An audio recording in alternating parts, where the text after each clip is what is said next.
Hey, week 3. Week 3, and we're on time, too. I mean, that's normal now. It's been Yeah. every Wednesday. It's kind of weird. I mean, this one's kind of planned. Last week was Just not as out of much. nowhere. Yeah. That's fine, though. Yeah. We got it. We know what we're doing, mostly. We kind of know what we're doing. Kind of. Yay. Anyway, welcome to episode 3 of 8-Bit Canucks. I'm amazed we've made it this far. I mean, it's only been not even a month. Yeah, but I mean, if we couldn't make it 1 month of just recording stuff for the hell of it, I would have questioned all of my life choices. Fair enough. Not that I've made many, but... No. Should I get a PS4 or Xbox One? Yeah, I don't even know if I made the right choice on that one. I'm getting both. I mean, I'll get both eventually. Yeah. I just have the one now. Fair enough. Yeah. Anyway. Stupid non-exclusives or exclusives that all suck. Yeah. Just no. Alright. So, we're going to start off this week's 8-Bit Canucks with a special shout-out. We got our first piece of fan art today. Which we are now officially taking and branding as our own. Yeah, and with permission. The guy course. said it was totally okay. He's awesome, by the way. His username is enav88, ENAV88. He drew us a little 8-bit. Yeah, he drew us an 8-bits with the hockey sticks and with the podcast, and now it's our banner, and it's pretty fantastic. I mean, I do wish it was the Flames jerseys, but Yeah. it's pretty cool all the same. We did name it 8-Bit Canucks, though. But that's because we're Canadian. There's more than one Canadian team. There's 7 of them now. Jesus, and none of them are any good. No, Flames are okay this year. Yeah, they're... Better than Edmonton. Okay, but Edmonton's last. No more sports. Gaming podcast, no sports. You're allowed to mention it a little. Edmonton sucks. They're the worst team in the league right now. And they have been all year. For many years, actually. For many decades. No, that's Toronto. No, that's true. Well, Edmonton was pretty good when Wayne Gretzky existed. Wait, he doesn't exist anymore? Nope. What do you know that I don't? Secretly, all those 90s sports heroes have just vanished. Michael Jordan... Wayne Gretzky, Tiger Woods is still around, but he vanished in a different way. There's actually someone here in the neighborhood that's going to be selling some autographed Gretzky gloves. No way. Like certified and everything. That's pretty cool. Yeah. I don't know how much those are going to go for, but... Probably a lot. Too much. Yeah. I mean, cool. They're gloves from like when he was super still amazing and actually playing. Yeah. But, I don't know. Still really cool. Yeah. He just won them from a contest or something, too. What? And they're like worth hundreds of thousands of dollars now. Jeez. Lucky him. Yeah, no kidding. Man, I wish any of my shit was worth that much. Yeah, I wish I won something worth $100,000. Anyway, that's enough sports. But yeah, shout out to Enav, or however it is you pronounce it. Enav88 or I'm just going to call him Vane because it's Enav backwards. I want to call him Evan because that's also an anagram. Yeah. Anyway, the dude doesn't have deviant art or anything like that, so I want you to all go check out his Fiverr account. He sells a bunch of his art and all that stuff, does commissions for $5 to $15 there. It's fiverr.com/ENAV88. I never even heard of this place until like we got this piece of art. Oh, Fiverr's fantastic. It's like, see, I knew of Etsy. Yeah. Like I know Etsy, so I saw it was like the same thing. So I'm like, oh, okay, it's like that, but probably from a different place. Fiverr, whereas Etsy is a physical product, Fiverr is more services. Oh, okay. So it's So much it could be more digital personal as opposed to- commissions, digital.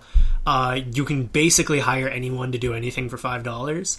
Like, there's one promotional thing. Well, let's... Whoa, maybe not that. Or maybe you can. I don't know yet. Fiverr people, get back to me. But yeah, so you can basically hire anyone to do most things. Like, there's one guy who will write the name of whatever you want to promote on his belly and parade down central Seattle, or... Is that actually a thing? Yes. Oh, I thought you were just making an example. No. That's a thing. Yeah, I'll show you the site after this, and I'll link it to the dump Man. link it in the dump. That's link not dump, much better. Linking dump. You didn't sleep much, did you? No, I didn't. Anyway, I'll link to it all. I definitely recommend people check it out because it's really cool, and there's some really weird advertising stuff on there, like the one I mentioned, or you can get your logo, and then some guy will like push his cat's head through a piece of paper so it looks like it's exploding out of your logo. Yeah, all for $5. The site's amazing. I love it. That's interesting. Yeah. And so, I mean, I kind of like the physicality that Etsy has. Like, there's some really good stuff on there. There is. I forget the name of the developers that made Monument Valley. one of their, I don't know, friends or one of the devs or whoever it is made a wood sculpture based on the in-game totem that helps you along through the puzzles. No way. But it's really expensive. Oh. It's like 100 something, I don't know, some crazy amount in euro. Yeah. So then you have to do the conversion. Do it to Canadian, and it's like twice as expensive almost. 160 euro, talking, 240 Canadian around there. It's a lot. It'd be cool. I'd love to have one. I think it's going to be a limited run, but... That's still really cool. I mean, I would love to have that. I just don't have anywhere to put it. Nope. I brought more of my things out. I don't know if you've noticed, but I have more stuff sitting everywhere. Oh, God. Just stop bringing things out. I still have those bins that don't have everything out. Jesus. One of them has that original release of the Borderlands 2 loot chest. Yeah. The ultimate one. Before it was re-released 15 times. Oh, God, yeah. Did you see the new one? The new announcement yesterday from Gearbox? No, I haven't. So it's going to be a new-gen version of the pre-sequel in Borderlands 2, which they said wouldn't happen. They deliberately said pre-sequel's not happening on next-gen. They released it on 360 and PS3 and PC, I believe, specifically because they said the Borderlands franchise wasn't ready to make the leap for a proper sequel or proper game to next gen because the user base wasn't there. Now we get the Handsome Collection, so it's all of the main, the sort of main entry Handsome Jack based games outside of, what's the new one? The Tales from the Borderlands. Yeah. Which, spoilers, Handsome Jack's in it. Except he's in all the promo material anyway. No way. You mean guy who's in the promo materials in the game? I mean, if you didn't notice, if you didn't pay attention, you wouldn't know. What do you think this is? The Grand Budapest Hotel? Where Bill Murray's in it for all of 2 minutes? And yet he's on the front cover and everything? Or Bryan Cranston in that... In Godzilla. Yeah.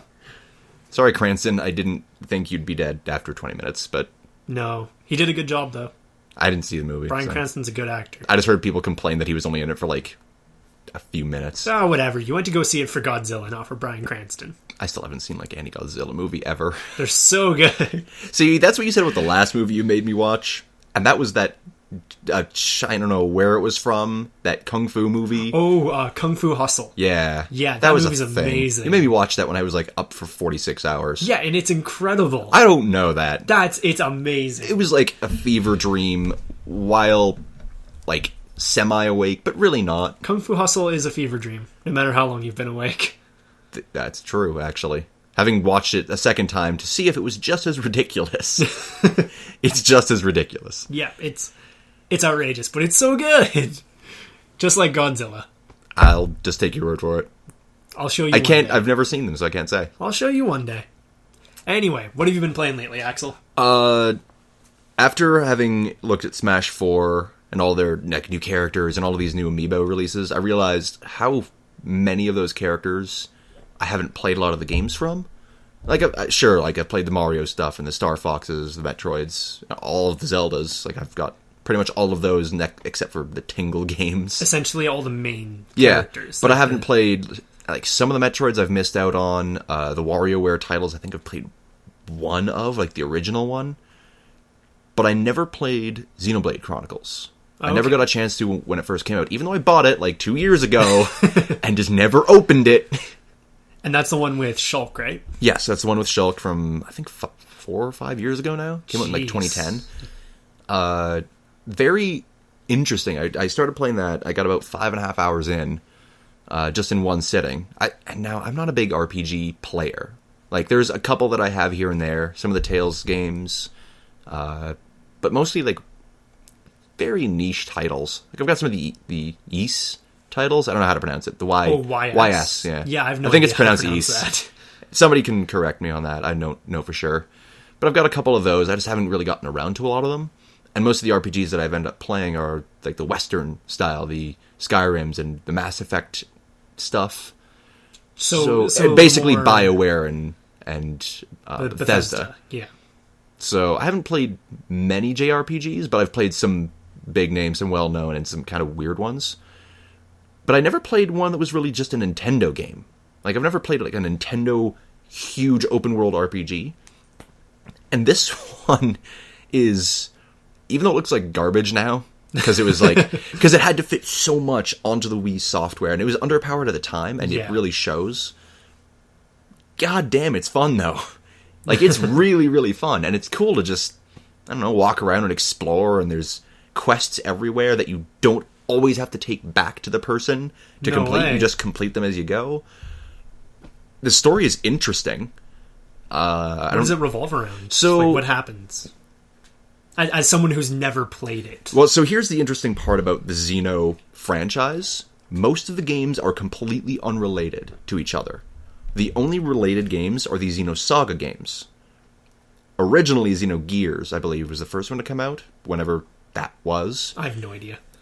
It was supposed to be one of 6 games. But whatever happened, they could only make the one, and it just kind of ended as it was. When Xenosaga came out, it was a separate title, but with thematic connections. Sort of like some of those old Squaresoft, I think it was Squaresoft, before they merged with Enix. Yeah. When they did, like, Illusion of Gaia and Terranigma, I think, and one other. Like Chrono Trigger and Cross. Well, no, those were later. Those ones are connected, but there's a series of 3 games. I know that Illusion of Gaia is one of them. Oh. I think Terranigma was, I don't remember for sure. But there's those set number of games that have thematic connections with maybe 1 or 2 crossover characters, but no set timeline. It's just same kind of world, same kind of events. With Xenosaga, that was a trilogy, but it was also supposed to be meant for more games than that. So they had to cut that short, which is crazy to think of because those games are insanely long. Yeah. And now Xenoblade comes along and it holds like the same thematic connections as all the other games. Oh, okay. So it's all humans, robots trying to coexist or trying to kill each other. one or the other. There's always someone trying to kill someone. Usually. I mean, that's kind of how an RPG works. Yeah. But Xenoblade is... It very much takes the route of humans good, machines bad. Okay. At least up to the point that I've played. So far, it's just evil mechons, they're called. Mechons? Yeah, mechons. As opposed to mechons. The mechons are trying to kill the Homs. The Homs being the human. Yeah, I know. I know. The names are dumb. No, they're not that bad. They're not that bad. It could be worse, I'm sure. I just finished watching all of Sword Art Online. Oh, yeah. And there's names in it, such as one of the villains, one of the arcs, is named Death Gun. Straight to the point, at least. We know that he's probably bad. Yeah. Does he use a gun? Yes. Okay, then you know what? Accurate. And it kills people. Totally accurate, then. Applause. All right, tell me more about the mech-offs. So the mechons, like, the story starts with this kind of backstory as to what's happened before humanity really existed. So it doesn't explain that, like, where humans came from, but it explains that these giant mechs were fighting each other, ended up killing each other, and now, however many hundreds of thousands of years later, all of humanity lives within and on top of the pieces of armor from these giant dead mechanized creatures. So when you start the game, it shows like where everybody's fighting in this giant battle between the Homs and the mechons. And as it zooms out at the end of the battle, you see they're literally on like one end of this giant sword that's reaching across from the arm of one into the chest of the other. Wow. So like it feels like you're on this massive, massive world, and you're still only seeing this. But all the people are like this big, and all of the mechs are like, think Gurren Lagann size. That's kind of the scale you get. Jeez. And it's really, really cool to see that scale. But you don't even notice it when you're like exploring the world, because you're just on teeny tiny pieces. Yeah. So you're still seeing these vast environments, but the scale is even larger when you finally kind of get outside and you can see across to the face of the Mechonis, which is like the evil giant one. Okay. It's crazy to think that there's something that big, and you're just this tiny little ant. It's really good though. The story just revolves around that kind of struggle and the reason for wanting to get rid of the mechons. I don't know what they're doing yet. Like, there's a battle early on where they're shown like eating people. Jeez. But I mean, it's weird because they're machines. They're not really eating them. Yeah. I mean, my theory on it, because why not? Theories galore. Is that News under the truck. My theory on it is they're just taking them to create new mechons. but I don't know how they would do that. The famous one, as you probably saw in Smash 4, because you played the Wii U version, right? Yeah. Because I'm not sure if it's in the 3DS version. I haven't played enough of it to remember. But the Gar Plains level from Xenoblade, you see that, like, the giant metal dude that shows up? Metal face? Metal face, yeah. Yeah, he's, like, the only one so far that I've seen with a face. But it also seems weird that they have that face. Yeah. Again, think Gurren Lagann. It's really weird that they named the only one with a face Metal Face. Apparently there's others. Other like Metal Face? it teaches you that any mechon with a face needs to be defeated a certain way if you don't have a weapon that can damage it properly. Yeah. So I assume there's others. I just haven't seen them yet. Okay. They'll make an appearance at some point. But it does honestly a very good job of making you want to fight these things. Because you make some connections to the characters very early on that are very quickly shattered in a very brutal way. And you kind of see it coming, but at the same time you're like, that can change. It'll stop. No, it didn't stop. Cool. All right. And then you feel like you just want to murder all the mechons. Aw. Because fuck the mechons. Fuck Metalface. Fuck Metal Face and the Mechons. Screw him. Well, no, don't fuck Metalface. Oh, that would be painful. Well, because Jesus. you've seen his face. Yeah, it's all made It's all of metal and jaggy and fucking it'll... Oh, no. Yeah, that would shred you up. Shred all of you. Oh, jeez. So much dick of you. cheese. Swiss dick cheese. Swiss dick. Well, I don't know if that's so... I don't know anyone from Switzerland. Neither do I. I'm happy to hear that such a scale existed on the Wii, even though the lack of hardware. Yeah. Because, you know, I'm a sucker for large-scale games. Yes. That's why I'm a big fan of Asura's Wrath. Which, you know what? It's so funny, too, because when you actually play it, outside of the boss battles, there's no scale. No, but then There's none. The first boss battle is larger than the planet. That's true. And then there's, you know, stabbing the moon, and it's... Yeah, you still haven't played the DLC stuff, though, have you? No, I haven't. You haven't finished the story. Oh, and God. Okay, so I assume you've seen, like, you've watched Gurren Lagann. Yeah. You've probably seen footage from Bayonetta and like how Yes. insane some of those battles can be. Take that and then blow it up. Oh, jeez. So like it's more Asura's Wrath, more Gurren Lagann, again bigger. It gets so fun. You know what? As bad as Capcom's reputation has been in however many years, having CC2, I don't remember the full name of the company, but CC2 did all of the old Dot Hack games. Oh, yes. They're responsible for Asura's Wrath. Having them develop that was probably the best thing they could have done. A genius idea. Even though it was Capcom Publishing and they busted it up into chunks again, those chunks were still good and they were fairly inexpensive. And the game wasn't that expensive to begin with. It was only like $40 on release or something. Yeah, at least here. It wasn't even a full price. It was like half price. But then you're getting an anime with a little bit of combat.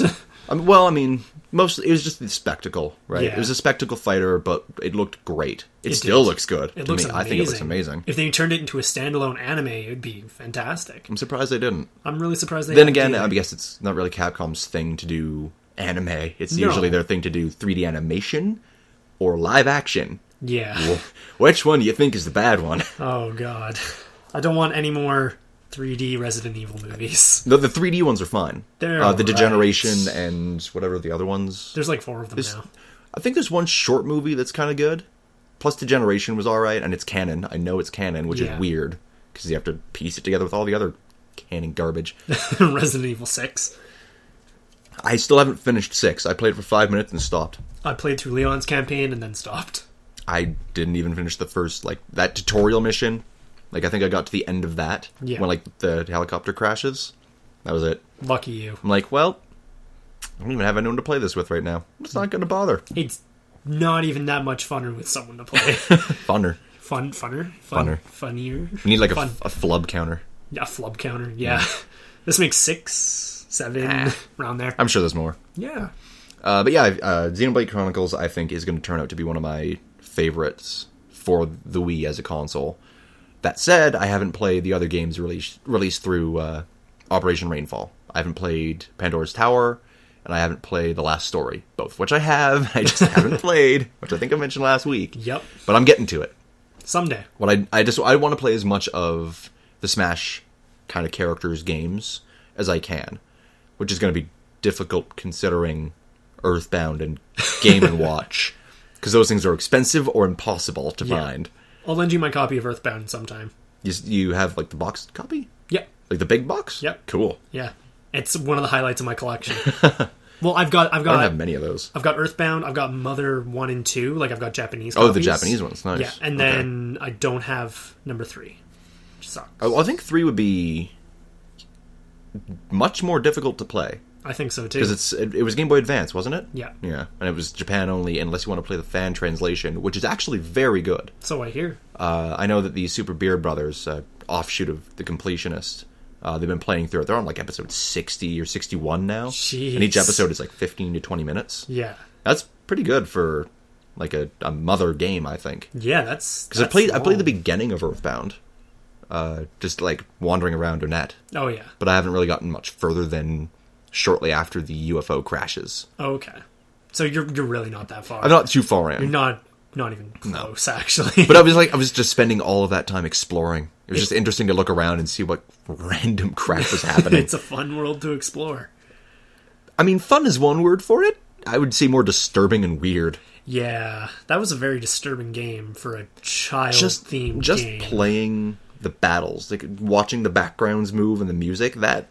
I can't do that. Nope. It freaks me out every time. I can't stand that noise. Oh, God. You haven't even gotten to the boss battles I don't yet. want to get to the boss battles. I know what Gigas is supposed to be. Yes. I don't want to get there. Gigas, for those of you that don't know, one of the bosses... Should we spoil it, though? I mean, all the earlier bosses are probably just as weird, but maybe not as disturbing. And that's kind of like... It's still that debated theory. You do kind of need it to be pointed out to know what he is.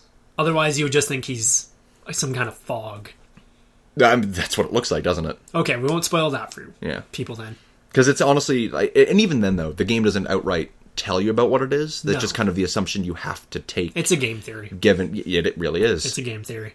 I think Matt Pat's probably done that one already. Probably. But I don't know since what I can't else spoil that, I'm going to spoil Jurassic Park. At the end, the T-Rex helps you. Or helps them. I don't even think I've watched Jurassic Park. Oh my god. Just don't... Movies and me don't get along. You're not a movie guy. No. Everyone else is, and they make me watch things. Yeah, like Kung Fu Hustle. Kung Fu Hustle. I actually did watch The Purge Anarchy the other day. Nice. I haven't seen any of the Purge movies. Interesting concept. Debatable as to how well it was executed.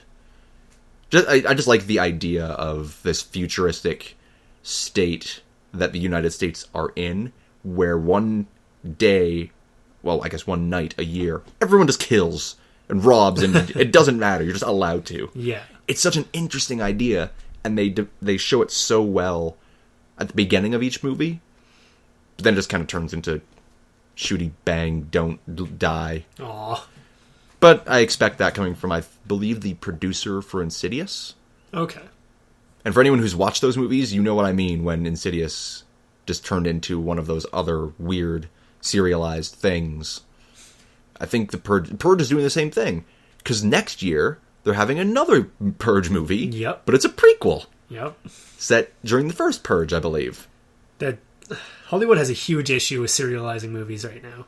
Well, it's mostly horror movies, though. Like, Not just horror movies. My big issue right now is with the Taken series. At this point, he's just a bad person for letting them get taken so much. you know what, though? I don't know what's happening for the next movie. Is it 3 or 4 coming next? I believe it's 4. It looks like a comedy now. Yeah. Like, just based on the bits of trailer that I've seen. If they take his daughter one more time, then I believe there should be Taken 5, which is child services, where they take him and he can't get them back. Was it his daughter in the second one? No, I thought it was his wife. It was his wife in the second one, and I think And they the third took one's him in the third one, didn't they? I think so. I haven't seen the third one yet. Okay. I just remember hearing about it, so I don't know enough. Either way, someone should just take him and just stop. Go away. Just no more. But now that's all he does now is just action movies where he's just being a badass. Well, I love Liam Neeson. That's who the actor is. Yeah. And he did a fantastic Ra's al Ghul, even though I'm not a big fan of the Dark Knight trilogy. Wait, that was him? That was him. Oh. That was Liam Neeson. He was also... I remember so little of that movie. Oh, jeez. I don't remember. He's done a lot of really good roles. And I like him as an actor, but he's just been taken too many times. He's kind of gotten himself into that unfortunate spot of acting where you've put yourself in a role where that's all you get now. Actually, it's really funny. He worked himself out of that. He started as a rom-com actor. Oh, okay. And then he worked his way into the action genre. He's in his 50s or 60s now. Something like that. He's an older guy, but he worked his way out of being typecast into another type of being typecast. What? Why? Hollywood. What? I guess that explains why some of them get plastic surgery. Try to get out of that. Who was it that did that recently? Renee Zellweger? Yeah. Zellweger. Wager.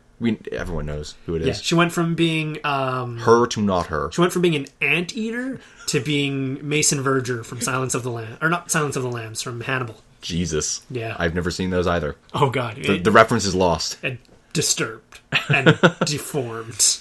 Someone tried to eat this man, and he's still alive. Jesus. Just take that image, and that's kind of the comparison I'm making. Ugh. I preferred her as an anteater. Okay. See, you know what? I was right, though. We totally turned into an entertainment podcast. God, we did. Back to games. That's fine. It all comes with the territory at times. It does. I mean, especially when you've got stuff like... I believe I've got Mass Effect Paragon Lost, one of those new anime DVDs from like a year or two ago. Okay. It just bleeds in. Like, all of that stuff just works sometimes. Entertainment ends up being all the same thing. Well, and especially with like new stuff coming out like Quantum Break from Remedy Entertainment. Yeah. Where it's basically going to be a game mixed with a TV series that plays concurrently. Didn't they already come up with that? They sort of... Well, they wanted to do the idea earlier with previous games, like with their Max Payne or with... No, they did come out with that. There was a game and a movie that were side by side. It was some... But it was like at the same time while you play. Yeah, it was some shooting game. And the TV show was on Spike. Oh, God. Oh. It was a big flop. It came out last year. I don't remember what that is. It sounds familiar. It does exist, though. But it wasn't like the TV was in... Like, the show wasn't in the game. I don't think so. I never played it. Okay. But I know that the game and the show were closely associated. With Quantum Break, it's like whatever you do in the game will affect whatever part of the show you get to watch. Oh, okay. And then that affects what you have to do next as a player. So I believe you play as the hero in the game, and the TV segments that you see in-game are from the point of view of the villain. I think that's how it's supposed to work. But I don't care how it turns out. It's Quantum Break from Remedy. I've loved everything they've ever done. There's not a single Remedy game I do not like. And that's very disappointing because everything they've done has either been given to other people or been shelved for some amount of time. Just because Microsoft wants them to do something else. Classic Microsoft. It's It kind of... Yeah, a little bit. Although, I mean, like we said last week, if anything of that Rare rumor comes to fruition, then we'll actually see some good stuff from Rare for once. Hopefully. Which would be great. It'd be nice to see them not do another Just Dance clone that Microsoft orders them to do. Yeah. But with Remedy stuff, like Max Payne went to Rockstar. They turned it into... Like, I still haven't played 3, but it looked way, way, way different, even thematically, than Max Payne 1 or 2 did. But Alan Wake went to... Oh yeah, it got shelved because, heaven forbid, they're allowed to continue a friggin' story. Not to mention, Rockstar actually took the bad ending of Max Payne 2 and made it the canon ending. Yeah. So all of the work that anyone put into getting the proper ending after however many playthroughs of Max Payne 2 to get the good ending, your work means nothing. Just play through it once and you're good. With Alan Wake, it's very upsetting to me that because the story is unbelievably well told, and each game and each story you hear ends with such a cliffhanger that you just want to see what happens next. Even if you don't care about the characters as much, you kind of want to see what happens and why. But they did very much take inspiration from Stephen King, and he never ends his stories with an explanation. There's never a reason for it. So even if they're trying to make a reason, it's going to take them like 15 years. Oh yeah, we'll be long dead by the time they come up with a reason. It's sort of like The Longest Journey. That game, they're still working on the next few episodes of it, of Dreamfall chapters. But it's been about 9 years between Dreamfall and Dreamfall chapters. And that's been a hell of a waiting for that story. So I need to stop caring about the story so much. It's hard to when a game story is so good. Well, and that's when that's the focus, it's very difficult to just avoid that and focus solely on the gameplay, especially if it's an adventure title. Because usually the adventure games are based around that story. The gameplay is never that outstanding. So, I don't know. I would love conclusions for once. But closure. Everything Closure. I ever really, really care about never has a concrete ending. Firefly. Well, I mean, it kind of got an ending with Serenity. But I still wouldn't count that an ending because it still didn't solve anything. Nope. Nada. It just killed off my favorite character. It just killed people for no reason. I'm not going to spoil that one, though. It killed people for no reason. The wound is too fresh. No. Just no. I'm still mad at them for doing that. Yeah. Not even that they killed them, that they killed those two people in such dumb ways. Yeah. One was like an off-screen, oh, we're just going to see you as you're dying. And then, I'm a leaf on the wind. Watch how I fly. Oh, God. Oh. Well, see, that kind of gives it away anyway. No, because that's native to Serenity. They'll be watching the movie by the time they get the reference. But how many of them actually fly anything? Well, I assume the captain can fly. Not that he ever really does. And I assume that Kaylee can fly. I assume, but I mean, they all kind of do. Okay, we've kind of given it away at this point. Well, no, you gave it away. Wash dies at the end of Serenity. Aw, you did it. Yep.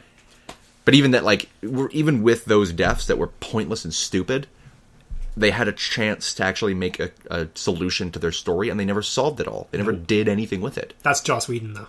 That's all Joss Whedon. You think I have any closure from Buffy? Have you finished Buffy yet? No. Yeah. I still have closure. I don't think there will be. Nope. I'm pretty sure it ends on a cliffhanger. They continued it with comics. Which are still not done. Nope. They're still going. It's been like a decade. So many and years. Still God damn. going.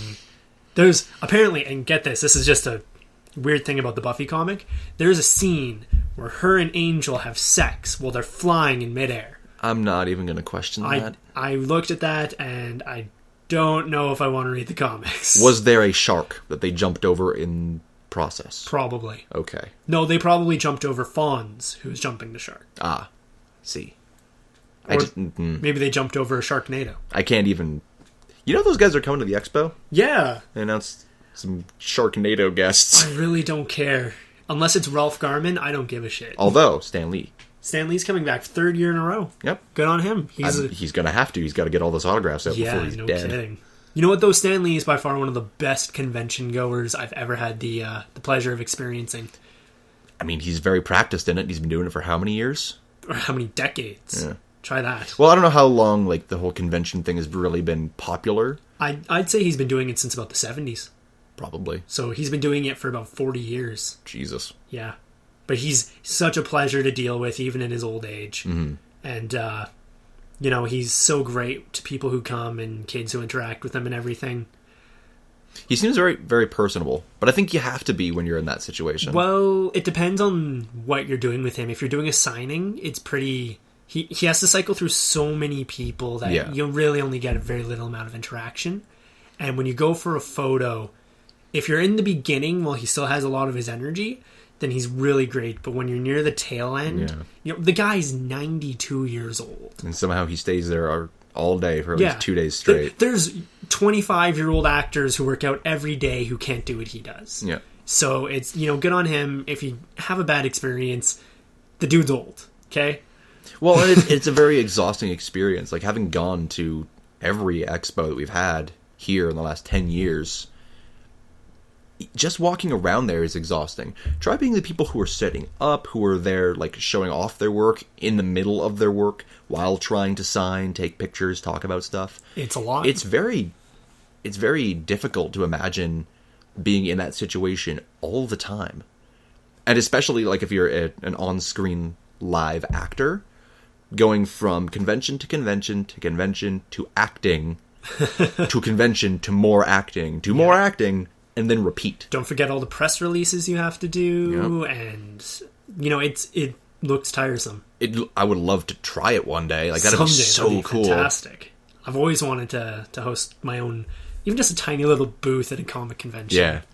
Well, we've got a camcorder. We'll figure it out. Someday. Just so people know, though, we're talking about the Calgary Comic and Entertainment Expo. Yes. Just saying the expo is kind of very broad in this city because we've got an expo for any niche topic you can think about. That's true. We do have like that bridal gown expo. We've got 3 of them now. Just what? There's 3 bridal expos. We've got a lizard expo. Not reptile. Lizard. Yeah. It's like the lizard and amphibian expo or something. Yeah. We've got expos for everything. So the one we're talking about, Calgary Comic and Entertainment Expo. Great time. Go check it out if you get a chance. It's weird being like one of the few people that went from the beginning until now. I can to imagine. see the change, because the very first year was just comics. Yeah, it was just comics and anime stuff. There was no like live action really anywhere. And to go from meeting, I don't even remember their names anymore. The guys that do a lot of the old Inuyasha, and I've got no idea. I believe Kirby Morrow was one of them. He voiced Miroku from Inuyasha. Right over my head. No, Kirby Morrow was there. I think Scott Thompson, I want to say his name is. I forget. But there was a lot of like old anime actors that a lot of people are aware of. You might know some of them as Wolverine. I think Scott Thompson did Wolverine in one of the 90s ones. Maybe the 2000s. X-Men Evolution? Possibly. I don't remember. It sounds familiar. I would have to look up specifically. But seeing people like that in the first year, and basically it was just the top level of our Big Four building, which is just like a tiny square on the second level. It's what, 2,000 square feet? It's not big, but it was only that for like 2 years or something. And going from comics to now we have like Misha Collins and Stan Lee and big name actors. And in such short time. Yeah. We're not the biggest city in the country by far. No. I just think we're one of the more popular ones at this point. We're getting there. We're still not popular enough for, say, a lot of bands to come here. That is solely because we have a shit venue for it. Yeah. It's a giant concrete saddle. Yeah. Like, I wish I was kidding. It's a giant concrete saddle. That's our dome. We call it the Saddle Dome because it's a giant concrete saddle. We could have saddle. the outdoor shows at McMahon Stadium, but I believe in the 80s there was this big complaint over noise from a single concert. And they just stopped doing them for like 20 years. Also, we can't have outdoor concerts about 8 months out of the year because it's just too cold. It's just too cold. No one's going to sit around for 3 hours to watch, anyone. Steven Tyler of Aerosmith break his hip on stage. Sorry, that was the week before they got here. Yeah, I know. I had front row tickets. Ugh. Yeah. I forget which tickets I had for that. Speaking of other cancellations, Linkin Park just canceled a week before they got here. Well, maybe 3 weeks. They're coming here sometime in February, I believe. But Chester Bennington busted up his leg, and I guess it required like immediate hospitalization. Damn. So, kind of sucks because it would have been their only second time here. Yeah. Unbelievable show, and they played at X-Fest, though. Holy, that was an amazing show. 16 years they'd been around, and they had never come to Calgary. No. So, that's pretty cool. It's crazy how local this podcast has gotten, so suddenly... That's fine. I mean, you gotta be able to talk about enough stuff that people will recognize that makes your location interesting. There's nothing interesting about our location. We got Linkin Park. Oh yeah, we got Linkin Park. But it's just more to talk about than people talk about. We're the home of Nickelback. No, that's Hannah. That's Hannah, Alberta. Oh yeah, it's like an hour away. That's like blaming all of Canada for housing Justin Bieber. No, that's BC. Fuck BC. Didn't he grow up in Toronto? I just blame BC. Oh. I was going to blame BC. I thought it was BC. I love BC. I just like... I don't want to blame BC. I thought it was from BC. I thought that's where he lived for a while. I thought he grew up in Ontario. I thought he was from provinces. Like Toronto, the same place as Drake. I don't know. One of those provinces. I don't listen to that kind of music. Screw them for having Justin Bieber. Yeah. Just we'll just blame the province. Also screw us for Nickelback.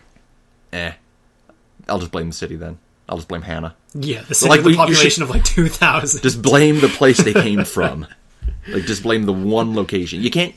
It's like... I don't know. I get really... You can't really blame the location either. No, but I get so frustrated seeing people like say, screw Canada, you gave us just Bieber. Like, so? You gave us so many other shitty pop stars. Do you know how big Canada is?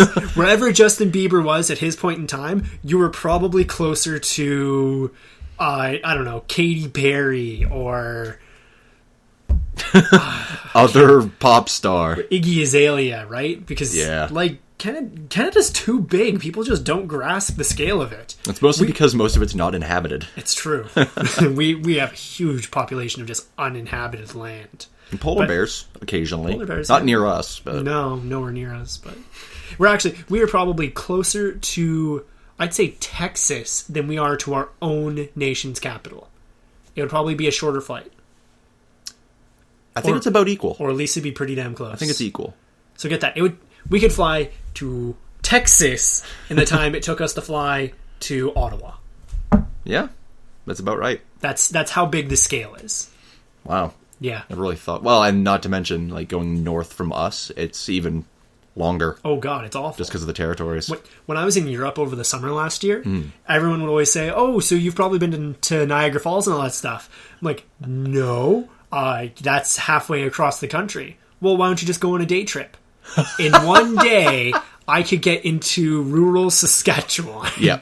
It would take me a week to drive from where I am right now to Niagara Falls. I think it's at least a 5-day trip. No, my grandparents usually do it in like a 5-day. Depends on if thing. you stop or not.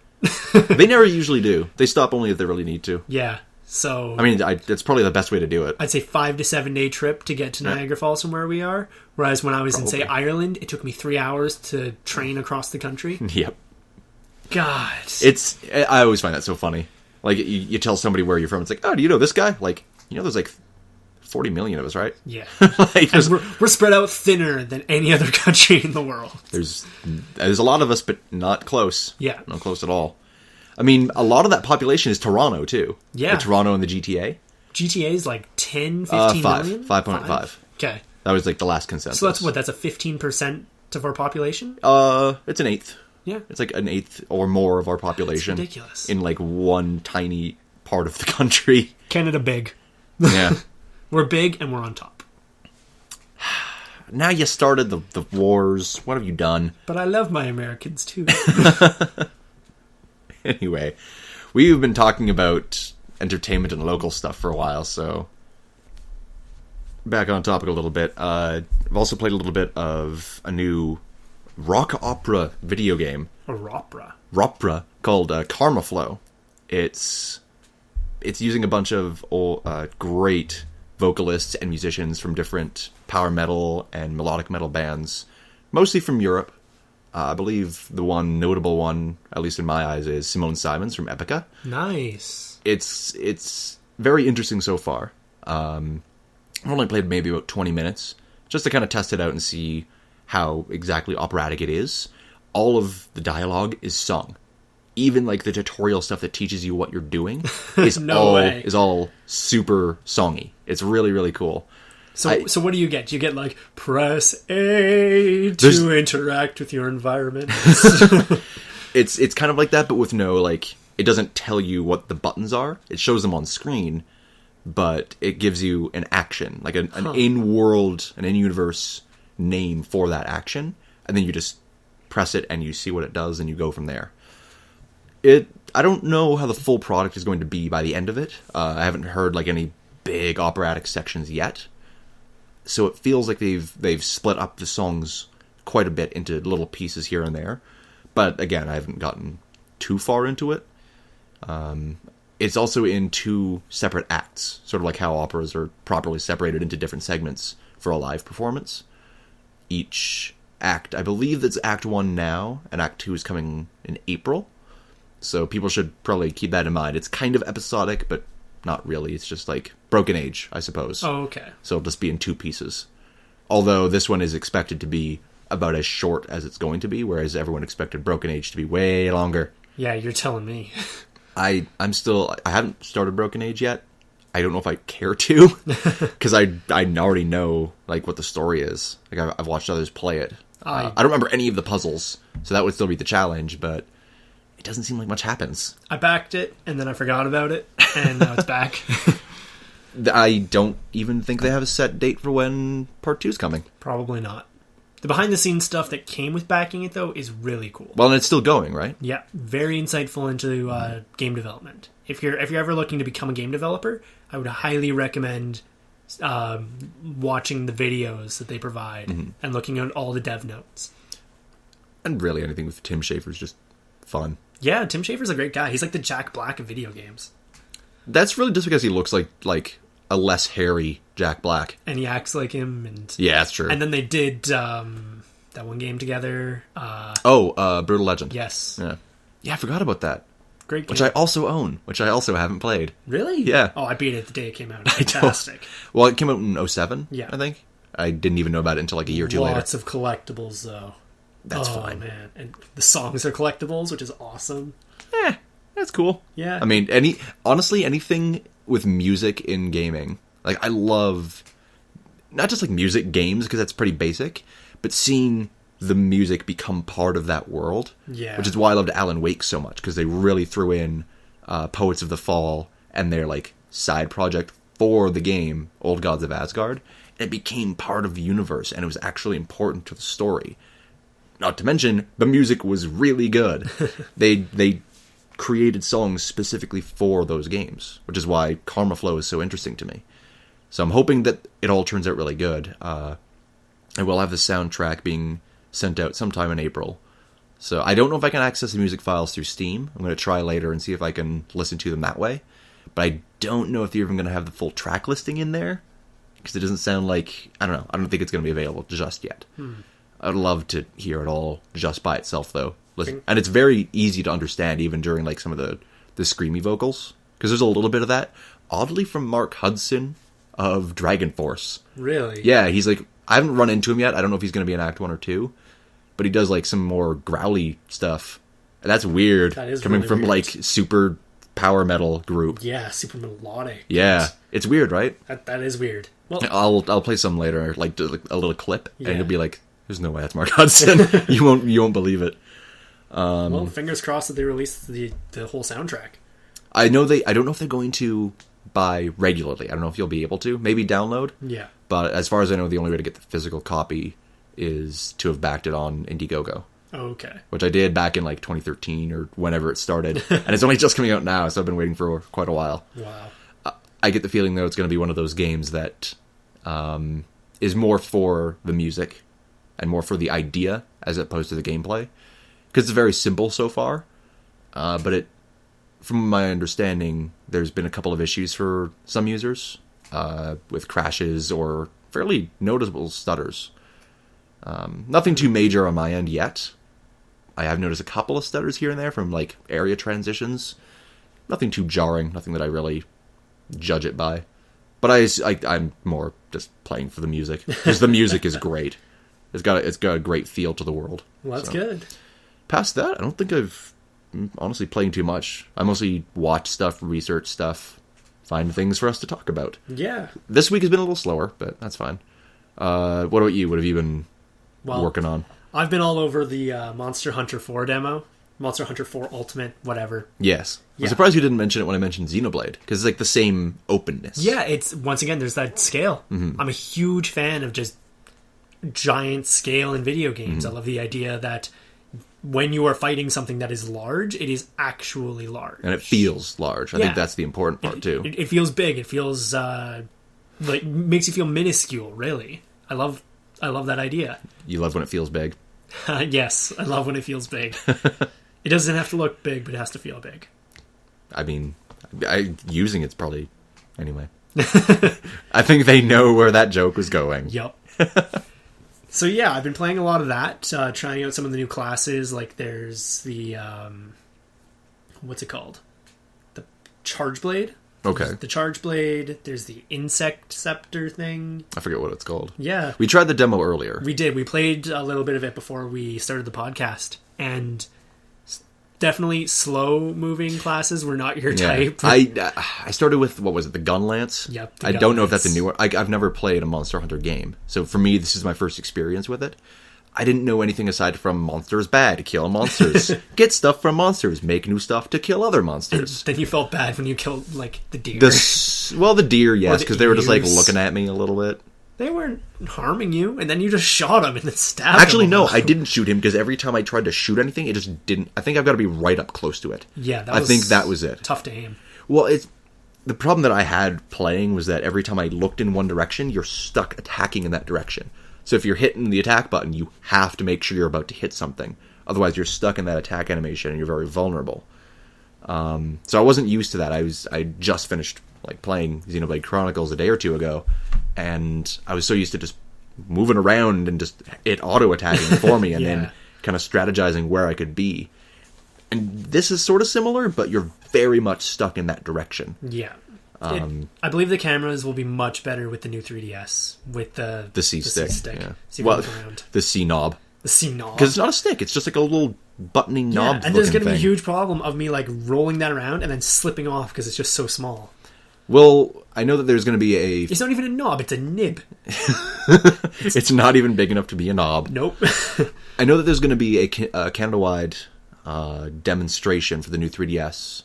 I think it's hitting Calgary on February 5th. So you'll be able to check it out at some store, try the new 3DS with, I believe, Majora's Mask and Monster Hunter 4 Ultimate. It'll be interesting to see. I still don't like the idea of only having the XL, though. You know what's really funny, though? When we played the demo earlier, and you told me where the camera control was on the current 3DS, which is just the D-pad? Yeah, the D-pad right below the... well, now I got to get the new 3DS. Because if I'm going to play anything like that, I need the C-stick. Because there's no way I'm going to stop my movement, my physical movement, just to look to around. Control the camera. It's not worth it.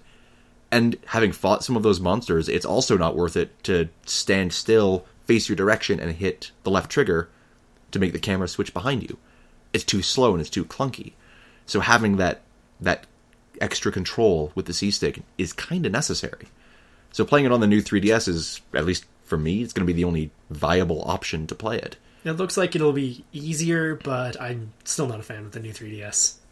Is it just because of the XL? Yeah, it's going to be too big to be portable. I suppose. And I use a big phone. I use the Galaxy Note 3, so that's the size limit of my portability. Right. Anything bigger than that, and it's not going to fit in pockets, which is where I need it. I've never actually played on an XL system, so I don't know how big the current versions are.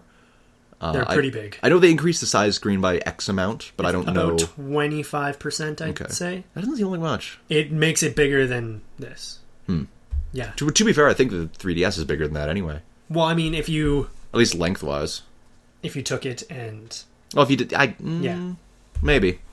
I don't know. I don't know if it's going to be as big an issue as people are making it out to be. I think what the problem is that we don't have the option. Yeah. Like, It'd be nice to have an option. Maybe we'll have the option in the future, but for the time being, it seems like Nintendo of America just... Nintendo. I think they just want to test whether the XL will sell, because I don't think it sold very well in the past. No. So maybe what they're trying to do is, if that's the only new option, maybe it'll have to sell. Maybe numbers will increase. Maybe it'll be a viable option. And, I don't know, playing on the regular DS, or the 3DS, it feels like having a larger system would be easier for me to play on. Yeah.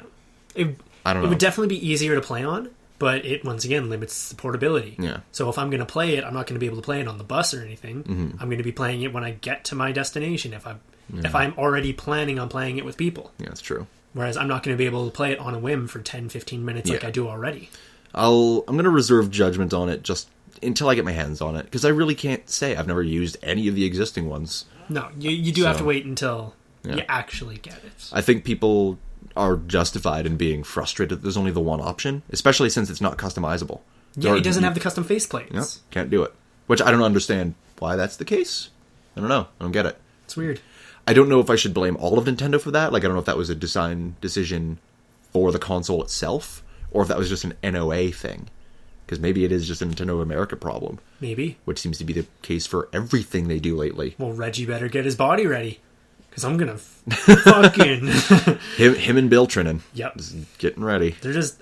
they make such good things, but they make such bad business decisions. Yeah. It's corporate Darwinism. Quickly speaking of which, there's still no release date for the new Amiibos that were announced. They just have nothing. Which is funny, because Wave 3's already started being released everywhere in the world. Yep. And it's not going to be until February here. Of course. No idea. It's frustrating to know that the thing that you've ordered still is months away when everyone else already has it. Yeah. It's so annoying. It's frustrating to know that you could order it off eBay from a private seller and get it before we actually have a chance to get it from Nintendo. Yeah. My Lucario and Rosalina figures are on the way from Amazon France. Nice. So I'm hoping that's going to be in by next week. Hopefully. It's been properly shipped and everything, so... Fingers crossed. Wait Anyway, so once again, we're going to discuss a little bit about Nintendo today. It'll be real quick, though. Thankfully, not much, because, we're not a Nintendo podcast. Today, we're an entertainment podcast. Yeah, no kidding. And a regional podcast. I mean, I think it's cool when people can learn about a new space. That's true. That's why I love listening to the RT podcast. I love hearing about Austin. They're the only reason I want to go. Yeah, I know. Well, I kind of want to go because of South by Southwest. That too. And all the other things that go on that I only know because of the Rooster Teeth Because guys. of Rooster Teeth? What was that bacon place they talked about? There was like some bacon restaurant. God. I just want a bacon restaurant. Oh, now I'm just hungry. All right. So in Nintendo news today, they're going to be closing down Club Nintendo. Which doesn't surprise me in the slightest. No. I mean, it's a little disappointing because I don't think Sony really has a rewards program per se. They used to have the GAP. Yeah. Which I think I still have my membership from up there. They just invited me one day and I'm like, cool, I'll be part of your like elite thing. And then it just never got used for anything. Sounds like Sony. But Microsoft does have their rewards program, which isn't particularly rewarding all the time. It is something, though. It's something, it's better than nothing, and you can't really complain about getting anything back when you're going to be spending the money anyways. But Nintendo's was always, I don't know, it was weird. It always tried to be physical. Yeah, and I would love that it had a physical reward for your purchases, especially since it costs so much to get your platinum status. Like for America at least, 600 coins is a lot of money. What, that's... How many points do you get per game? Depends on the game. If it's like a downloadable title, it could vary. Like you'll get 5 points for any of those P-Cross titles. And then there's all the surveys. And... The post-play surveys are 10. The pre-survey, if you're going to buy it. Registration for a full Nintendo release game. For a Wii game, when the Wii games were new, it would have been 40 or 50. Wii U, it's about 60, sometimes 50. 3DS is 30 to 40. Yeah. So it really depends on the game. So but if you're buying over what you're getting back in points, you're going to be spending probably $700 or $800. It's crazy. And most of the time, the rewards weren't worth it. No. Like, you can see 2 of mine from here. That figure right there was the Platinum reward for 2010. It's not even as good as the Japanese one, which came with an extended base with Mario stuff like on the base and some sort of plastic covering so it doesn't get dusty. That's just a thing. It's just the figure. It's just the figure that came in the box. The box is cool. I mean, I have it on the box. Yeah. There's like a little question block. It's still nothing compared to the Gold Epona. Fucking Japan, man. God damn it. Even Nintendo of Europe and Australia, they've got some interesting stuff on there right now. Nintendo is the only company I know where they cater to Australia more than North America. Seriously. Like, nothing against my Australian brethren. There you go. People. Nothing against Australian people. But it's a little annoying. It's weird. It doesn't make much sense. Like, they're so back and forth on what they support and where. Yeah. It's so oddly regional. I don't understand their reasoning for it. I don't understand. Especially with like the last story and Xenoblade Chronicles, they weren't going to come here until Operation Rainfall, and it took a year or 2 before Nintendo released any of those games here. Yep. It's just But yeah, Nintendo. the physical rewards have been cool as collectibles, but not necessarily worth it. The other one behind it, I think it was from maybe 2 years ago. It's a pin set. Yeah. So it's like in a nice box and everything, but it's just pins with Mario stuff on it. Like, it's not even that... not pins. I guess they're like badges, sort of. They're not... They're cool. Something that you stick on your backpack and you lose 3 days later. Yeah. Because it gets knocked off. Because it's worth 10 cents, because it's just plastic or metal with you could probably buy coating. better ones that are online from a third party. Essentially. Yeah. So, I mean, it's nice to have the rewards. It's nice to know that you're one of a very select group of people that will have them, but they're not worth spending that much money for. No. So they kind of switched away from physical stuff the last couple of years, which was a big kick in the teeth last year to anyone who got platinum. Oh, yeah. Because we were expecting a physical thing like we did the year before, and it was just digital games. Yep. At least it's a free game. Can you really call it free? When you, I spent probably... Can you call it free if you sell your soul? I spent $700 on Nintendo products last year to get to the platinum status, and I got a $30 game. Yep. Is that free? Like, is that still free, or is it just a bonus? It's a bonus. Like, it doesn't feel free when you've spent that much, when I could have just gone out and bought the physical game. Yeah. You know? You should buy it used for $15. Well, I got Donkey Kong Country Returns 3D. I think used it's still 30. Probably. 35 here will be new. Yeah. But it's just, I don't know. They dropped the ball. They dropped the ball for too many years in America, and I don't think enough people in Europe were using it. I think in Japan, the rewards were too few and too far between. They had the best stuff, but they were so hard to get. Yeah. And there's never enough product in a given year to realistically get the proper status every year. Especially when so many of the games that gave those points are just shovelware. Oh, God. There's so much shovelware on Nintendo products. So, did you get anything from Club Nintendo outside of, like, the game last year? Yeah. What did you get? I got the cards, those cool little Mario cards that they had. Oh, the Hanafuda cards. Yes, the Hanafuda cards. I would have loved to get those. They're really cool. And then, of course, for my Platinum status, I got Metroid 1. Yeah, but that was also the gold reward, though. It was a gold availability. Yeah, I know. So. I've got Platinum, and they gave me Metroid 1. But I got the Hanafuda cards. Yeah, which are gone. Yeah. They might bring them back, though. It'd be cool to buy them just on their own. Yeah, I mean, they should sell them. Yeah. Especially since they're getting back into toys with the Amiibo. Maybe they'll get back into their roots. Maybe. The Hanafuda playing cards. Go back to 1886. Yeah, whenever it was they started. So... That's it for Nintendo news. Yay! I wanted to mention the details. Because it's important that people understand why they need to make sure they are... Like, if they use the service, they need to know when all of this stops. Yeah. So at least for North America, as of the announcement, which was yesterday, because today's the 21st, right? Yes. They announced this Tuesday, or maybe Monday night or something. Everything released after January 20th cannot be registered. So the new 3DS XL can't be registered. There goes 160 points. Majora's Mask, get fucking Monster Hunter, nothing. Nada. That's like 200 some points you're missing out on, which is like $300 worth of product. You can't register it. It's got to be everything released. I wonder if it even have any codes in them. Yep. They do? The codes will still be in there because it was part of the production. Oh. So you'll see the codes and you won't be able to use them. What a slap in the face. Yep. And anything that's currently out that already has the codes, that says it's good until whenever, 2015 or 2016, there's now a cutoff date for when you can both join Club Nintendo and redeem or earn your coins. By the end of March, if you have not used your codes, they are garbage. You cannot get them by the end of March. So you have to be signed up and have everything done by then. Otherwise, whatever you have is what you're stuck with. Yeah. By the end of June, they'll be discontinuing the service completely, followed by some new service they're going to announce at some point. We don't know what. We don't know what it'll have. Hopefully it'll be similar. Everyone is assuming it's going to be digital. It's just going to be digital only, which I don't care. I'm going to buy the games anyway. I don't mind getting a couple free games as a bonus. I would much prefer they do something exclusive.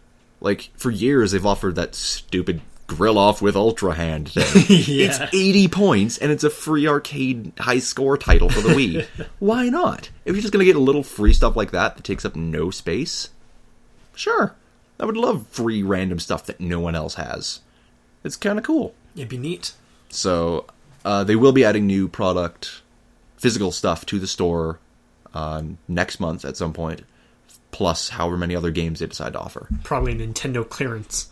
Essentially. Hey, we found a bunch of more gold opponents. Let's get rid of them. Oh, man. 25,000 points. Yeah, that's the problem now that I'm wondering, is how expensive are these things going to be? Probably very. Because the Game & Watch Ball re-release was $1,200. The Luigi figurine was $1,500. And that was gone, like, really quickly. Mm-hmm. So, I've got like 1,100 coins. Me too. I'm still worried that I'm not going to be able to use them, because they're going to have all this cool physical stuff that I still can't afford. Yeah. Or you're going to be able to afford one and then have like 200 points left and can't spend. No, you'll be able to spend it on like stickers or well, some of their games stress are ball. Like Super Metroid right now is only 200, 250. Yay. Or the game I got for free for my Platinum. No, you said Metroid 1. Oh. This is Super Metroid. Oh, so Metroid 2. 3. Because Metroid 2 is the Game Boy one, Return of Samus. That's right. Get your shit straight. I'm sorry. I'm salty. I'm salty. How are you salty? Nintendo. Making me salty. You got a full game, I got a re-release of a NES game. Technically, it's still a full game.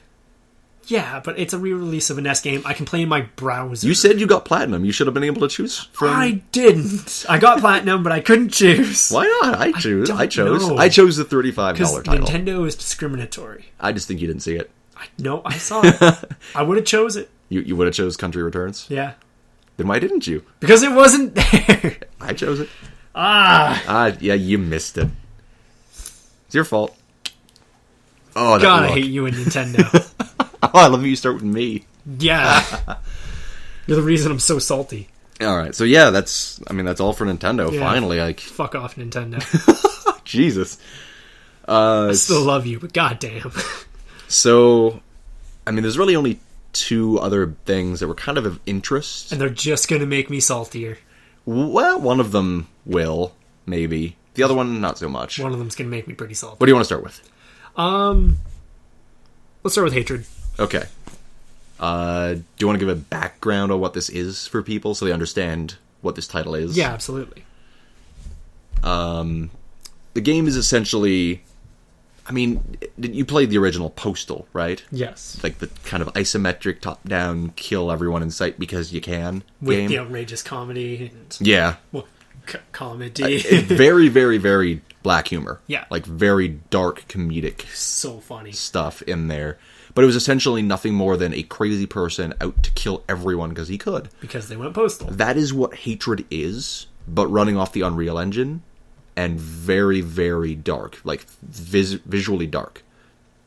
The context is just, guy doesn't like humanity, just wants to kill as much as possible before taking himself out, or being killed in the process. What I find interesting is that the game's not new, but it's being treated so differently than so much else in a similar vein. How's it being treated? It has one of the very few and very rare ESRB-rated adult-only ratings. Oh, the old AO. So Most reserved for porn games. Kind of. It depends. Manhunt 2, remember when that came out? Yeah, and it was rated adult-only, but then changed by blurring out all of the worst death scenes. Yeah. That was 2007. I think they released the uncut version in 2009 for PC. But they had to release the uncut version as a DVD. It's not classified as Yes. a game. Because otherwise they wouldn't be able to sell it in Canada. I think they could still sell it here, but it would have had to have been digital only, and it would have had to have been not on consoles. Oh, I remember distinctly going to Best Buy and seeing copies of it in the DVD bin. Really? Yeah. Oh, that's cool. Yeah. Damn. Because I've got it on the Wii. Like I've got the Wii version. I've got an AO game on the Wii. Well, M-rated. Because the console version has to be rated M. If it's adult only, your console dreams are shattered until you fix it. So, having that adult only rating is a killer for most games. With the PC market the way it is now, it's really not a big deal most of the time. Because honestly, now it's just drawing more people to want to buy it. Yeah. Like, would you play a game rated adult only just to see why it's rated adult only? Or would it depend on the game? It would depend on the game. Okay. Because a lot of, like I said, a lot of adult only games are like those dating simulators and stuff. Actually, no. Not actually, no. Those have their own rating system. Do you know from experience? I know because... Have you been researching this? I had to because you seem very fluent in adult dating game ratings. I had to research it because I wanted to make sure I knew why a game was going to be rated as an adult-only title. There are so many, like, dating sim games out there. Most of them don't have an ESRB rating because they're not released. Flash games. Or they're PC titles as visual novels. Oh, yes. Case in point, School Days. It's a very, very famous one, known for its actual animation in its scenes. It's not just like a static image with text. It's people talking. It's properly animated, kind of. But it's also very gory in certain aspects. But it was never rated by the ESRB. Yeah. It doesn't have a console release. It has a PC release, but it's released independently. Thus, it doesn't necessarily need that rating. Yeah. You do not need an ESRB anything if you're just going to release it independently on PC. even independently on consoles, there are so many games that just don't have that rating, either through an indie store or whatever reason it's there. Yeah, like Mount Me on the Xbox Live Indie Arcade. You mean Mount My Friends? Mount My Friends. Yeah. Oh, gosh. Or whatever it is. The giant helicopter schlong. Yes. Helicopter schlong, man. I will mount you. Oh, God. Yeah. There's so many cases of those kinds of games being released that just don't have the rating. So and I had to check because I know there was one visual novel game called F, A Fairy Tale of the Two. Is it F as in you're muting EF. the word fuck? No, it's called EF. There's a whole reason for the title being the way it is. It's hard to explain, even having watched both anime seasons. Can I just say something? We're rated clean on iTunes. Like, safe for work. Are we? Yeah. I'm not going to go into detail, like, what's in the game. No. I'm saying that regardless of how much we swear and what topics we bring up... They put us as clean? Yeah, they put us under clean. Cool. Which, by the way, we're now on iTunes, where you can subscribe, or any other podcast services. Go ahead and subscribe. You know you want to. Please subscribe. It'll really help us out.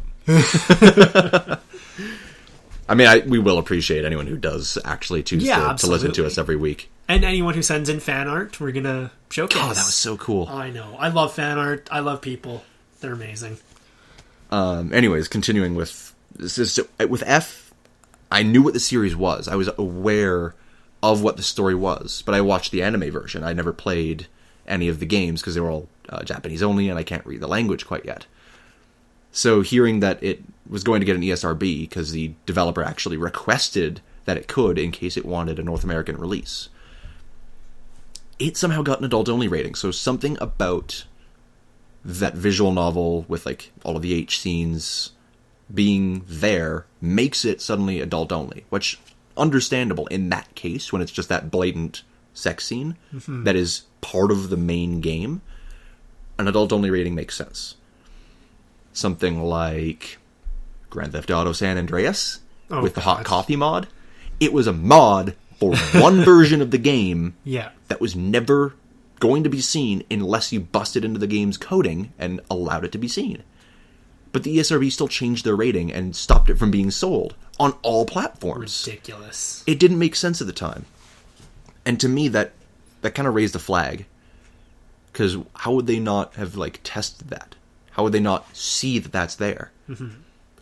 How can they change the rating on the product when what they're judging is not a part of the product? It's a part of what someone else does. You can't say My Little Pony is AO or 18 plus because people draw clop fiction. Yeah, it doesn't make sense. You can't connect. Yeah, it's a very. I mean, on one hand, it's a fluid system because it leaves room for changes depending on like whatever's in that game coming to light. But that sort of fluidity made me wonder, how do they rate in the first place?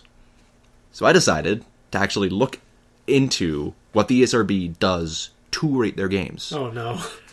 They use 3 raters, that look at these games and rate them based on whatever the content is. Which sounds like, a reviewer or a Let's Player, or they play the game, and you can see for yourself if that content is something you would deem appropriate for everyone, mature, or somehow breaking into adults only. Like, the line between San Andreas specifically was very, very, very fine line. Yeah. Between it is an M-rated game with all of these drug references and violence and death, and then as soon as something shows up that you can't access, it's not even, like, fully completed, and only on one console, suddenly makes it adult only, even though like you can't see it. Turns out, and I've never looked into the ESRB before. I know people didn't like them, but I didn't quite know why. They don't play the games that they rate. No, they don't play them. They just judge them off the cover. I took some quotes from the ESRB's like about page to kind of get an idea of how they do this. All ESRB raters are adults who typically have experience with children, whether through prior work experience, education, or as parents or caregivers. So they already have a mindset that it's going to be something marketed towards a younger audience. Even if it's 17, That's still a kid. That's still a teenager. Yeah. So they still have to keep in mind that there are going to be parents that may not want these things purchased by their kids. To me, that comes across as a bit of a bias. Very biased. It seems like they already have this mindset that they're just going to be like, protect the kiddies. Won't someone think of the children? Like, what's her name? Helen Lovejoy. Yeah. From The Simpsons. Like, that's the kind of... think of the children. Or that one time when Moe did it. Yeah. But, like, that's the kind of mentality that I got from that. They also go on to say they look for pertinent content, which is, like, whatever they need to look at to rate the title. They list it as the most extreme content of the final product in terms of relevant rating criteria, and the final product as a whole, demonstrating the game's context, such as setting, storyline, and objectives, and relative frequency of extreme content. So that kind of stuff would be like the drug references, or sexual content to any degree, gambling, anything that seems like it would be mature. If it exists, M rating. That's probably the blanket way it goes. But because they don't play the games, how do they actually rate them? That's a good question. They're shown footage. No. They're shown footage of the game. They rated Hatred based on the one trailer they released. Because they don't have an actual game to play. Yeah. Maybe they got sent a copy, but they also say, because we have to have this done like 3 or 4 months in advance, we have an unfinished build of each game we get. And we rate it based on footage, based on what's already there. So they don't experience the full context of the game. No. To me, that was interesting, and I've seen so many people arguing this kind of stuff lately. There is a game for the Nintendo GameCube. It is specifically like targeted at children through all promotional material. This game, released, yes, on the PS2 as well, by Capcom, contains a rape scene from a young woman raping an old wheelchair-bound man. I can't even make that up. It's a thing that you see and you're like, well, oh, what? Oh, They can rate that M only because you didn't see anything naked. Really? So because it cut off right here.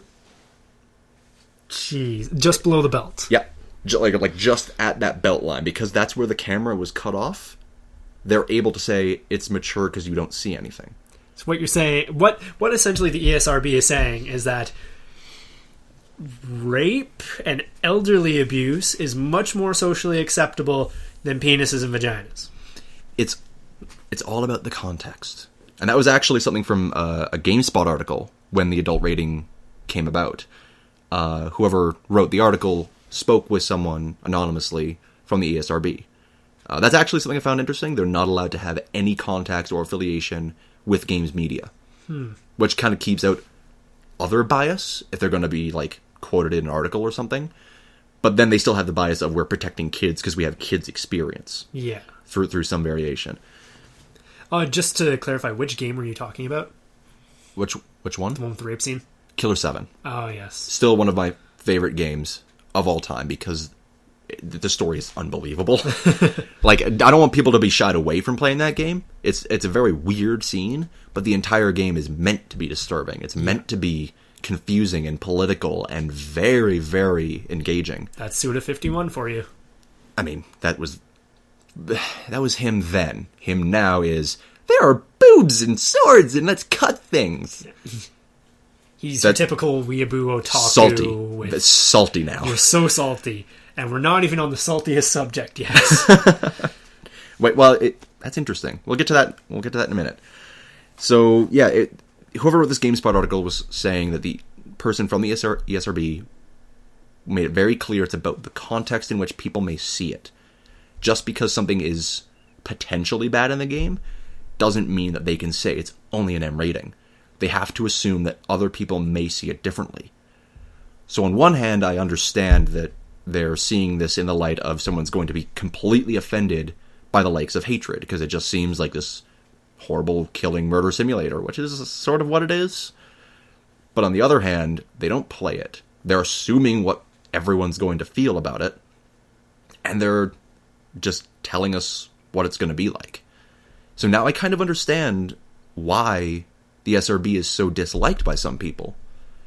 I can't necessarily agree with their way of rating it. No, it seems very biased, and it makes with a lack of input, with a lack of information. Well, and especially since they're supposed to be giving this rating based on context when they're not experiencing the context. Yeah. They're looking at it. It's not, and they're not watching like somebody play through the whole game. They don't have the time. They're prejudging it. Yeah, they don't, and they like the website says they only have 3 people doing it. Jeez. So if they've got to do like thousands of games a year, how do you find the time? Simple, you don't play it. You just watch stuff about it. Yeah. Hire more people. Play the damn games. Oh, but don't forget they're a non-profit, so they have a lack of. That's such a load of shit. Oh my God, they're the FIFA of the gaming world. They're not profit with $1 billion in their coffers. I can understand why people don't like them, and I don't agree with the rating system.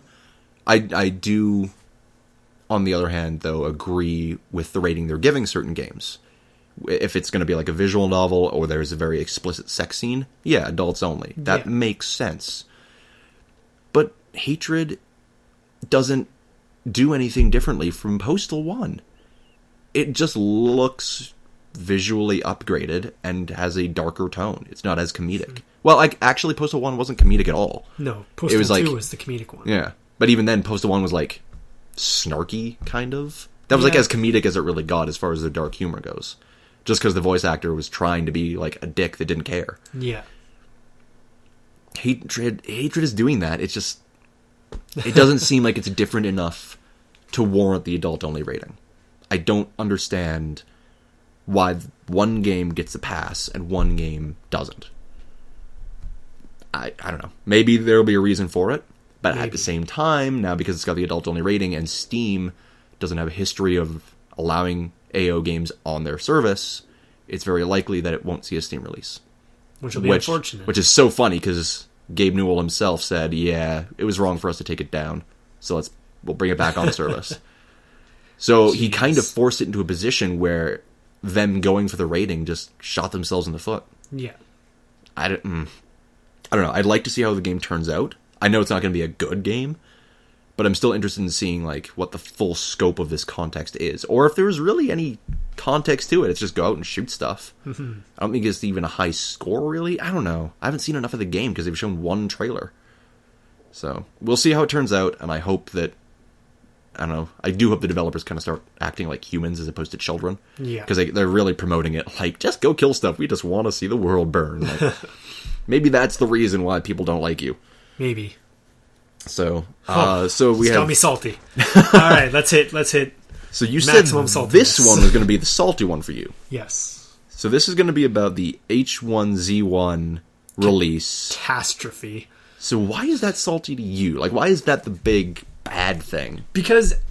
Were you looking forward to the game? I wasn't. Okay. I was not looking forward to this game really at all because I'm not a big fan of DayZ. It's too slow for me.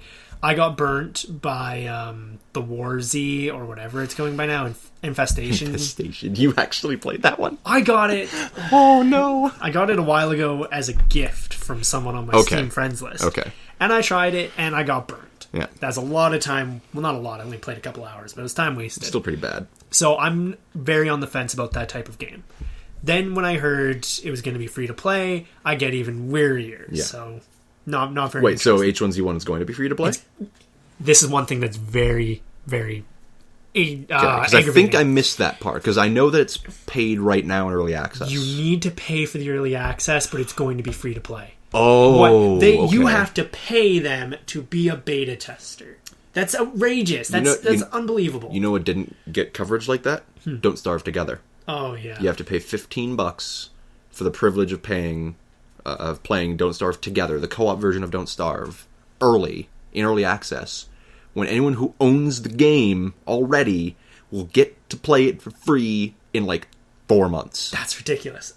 Quick question though: is Don't Starve from an indie developer from a major studio? I don't actually know.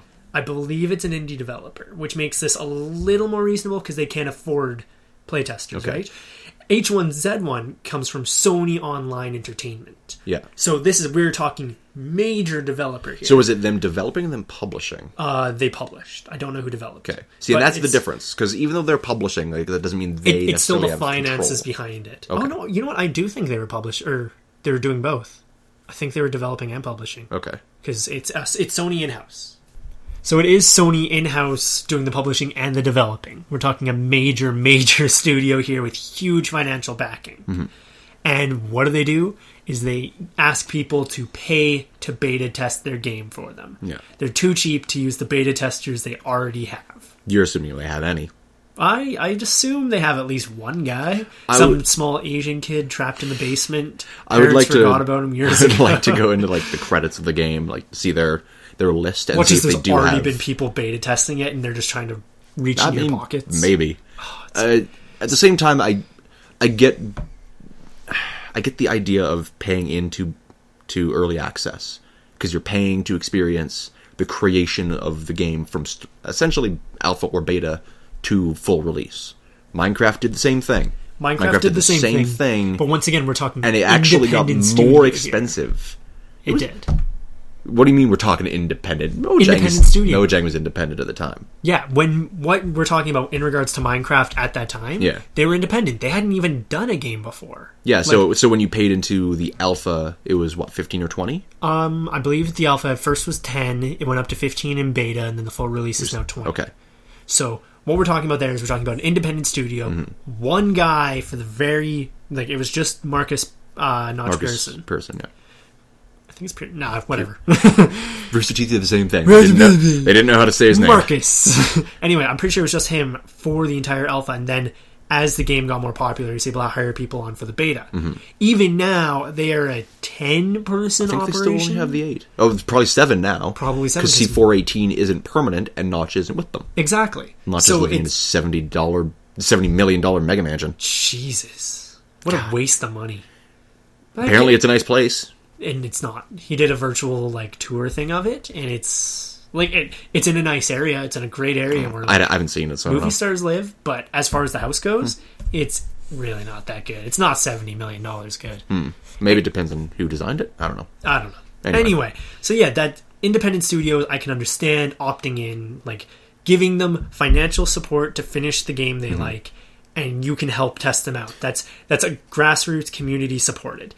Do we know how much funding has gone towards this game? Like, just because it's Sony Online Entertainment doesn't necessarily mean that it's like, I don't know, some division of them that's just dedicated to small projects that they really don't have any funding for.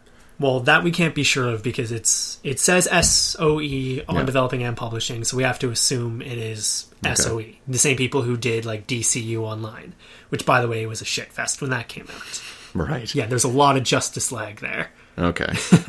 So either way, they have at least the financial capabilities there. We're not talking small people who took out a loan on their house to complete their game. Yeah. So they can afford the beta testers regardless of the size of the project because of who they are. So all this is a greedy cash grab. Would we, I don't know, can we say the same thing based on the comparison to Don't Starve? Because Don't Starve is still a paid product at, what, 10 or 15 bucks for the main game? And now Don't Starve Together is like the same thing, but only early access until full release when it's free. That's kind of the same thing. They're still an indie studio. They still only have whatever money went back to paying what they put into it. So they still haven't really made a big net gain. It's kind of the same thing, but nobody's up in arms over that.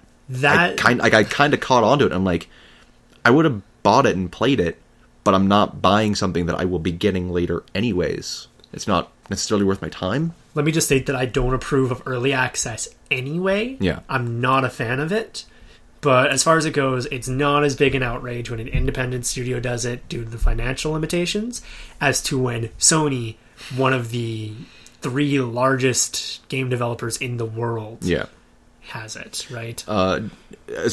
Before we continue on that, for the early access, are you not a fan of it when it's paid early access, or are you just not a fan in general? I'm not a fan of paid early access. Okay. If it's just like early access free and then paid product later, and you get to like play it, see how it works, tell us about whatever. Yes. That's because that's just basically a demo or a beta. Exactly. And I totally approve of demos and betas.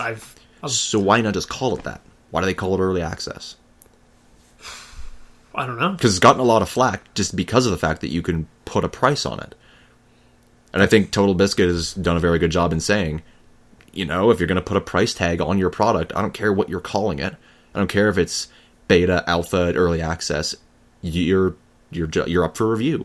You're up for scrutiny. That's the point. That's the matter, is the price tag. Yeah. As soon as it gets the price tag, it entirely changes the scope of what they've done. Because traditionally, demos, betas have always been given out for free, or as a bonus product to an already finished one. Like, look at Halo, Halo 3 ODST with the Reach beta. Look at Halo Master Chief Collection with the Halo 5 beta. Yeah. Or, for example, demos that would always come with magazines. They've always traditionally been free. They've been promotional material. Yeah. But now, as soon as you add the price tag to it, it is no longer promotional material. It is the product. So, I mean, on one hand, I get the frustration in like buying into what's essentially an unfinished title. But when you're going to get for free later. But when you also need to specify that. Yes, but you also get stuff like I looked into the pricing earlier. In Canadian, it's like $20 and $40 options. Yeah. The $20 option still gives you whatever little bits it gives you, which I don't think you're going to get in the free version. Like you'll still have that content. No, you won't get that. You do need to purchase that. You do need to pay for it. So that's kind of where I see them going with that. I still don't think people should pay it. I still don't think it's worth paying $20 for this extra stuff, especially when, and I know this is stupid, that the $40 version is the better option if you're going to pay for it at all, but it gives you so much more stuff that if you're going to pay, you might as well pay for like 5 times more material. But you might as well just wait, because you can earn it. Exactly. Just earn it in-game, right? No. So, is this where people had the issue to begin with? Like, did people have a problem with paying for it, or did they have a problem with the airdrops? Because that's what I've seen the articles about. That's the big one, is the airdrops. When a developer outright lies to its consumer base, then we get the issue. So, here's where I'm going to break your salt. They didn't lie. Yeah, they did. Nope. They only... So, here's what happened. I heard about this airdrop thing, right? And I heard about this new, fucking open world zombie game. Whoop-de-doo, it's another one. Yeah. Not really any different than the others. It's paid for to get in, or it's free and it's garbage. Like, sorry, Daisy, you're cool, but you're garbage. Yeah, you're a hacker's dream, and I hate you. But I looked into what these airdrops were supposed to be, and general gamer consensus, like the player consensus, is that it's this paid for in-game, you get a bunch of stuff when you pay for it. That's not the case. When you pay for the airdrop, you do not just get the stuff. It doesn't just fly to you and you get it. It's some sort of plane that flies over the general region and drops it somewhere. It'll probably be close to where the person that bought it is. At this point, it's a gamble. Yes, but that's what they were banking on. So, I have a quote from John Smedley, the boss of Sony Online Entertainment. It says, "It goes to a random location and is obvious to everyone in the area. Think of it like buying surprises for people in the game that, if you're lucky, you can try and get yourselves." He also went on to compare it to the Hunger Games. Like, you see that fight at the very beginning of the first Hunger Games event in the first movie, where you can go and get the stuff in the center if you want it, but you gotta really fight for it. And that's kind of what they were going for with this paid-for airdrop. The problem that I've seen people have is that the airdrop dropped very close to a couple of the streamers that have been playing the game in early access. But that's bound to happen when you only have one map and you only have so many people per server. And if you're the one that paid it, you're gonna see it. So, not to break your streak, but I don't think you understand what people are truly mad about. They're not mad about the physical airdrops themselves. Okay. They're mad about the contents of the airdrop. So what's wrong with the content? So, originally, before the game was released, the developer went on record in recorded interviews saying you will not be able to pay for guns or bullets or anything that will give you an advantage over other players. They said it would be purely aesthetic. in the first drops that streamers have showed, they were getting guns and bullets, and everything the developer said you would not be getting. Okay. So that was only a recent statement. That wasn't like... It was before the game was released, though. But that was only like maybe a couple of weeks before it came out? Thus, it should have been more relevant. We're not talking about sudden changes. The quote that I made a second ago, 9 months ago.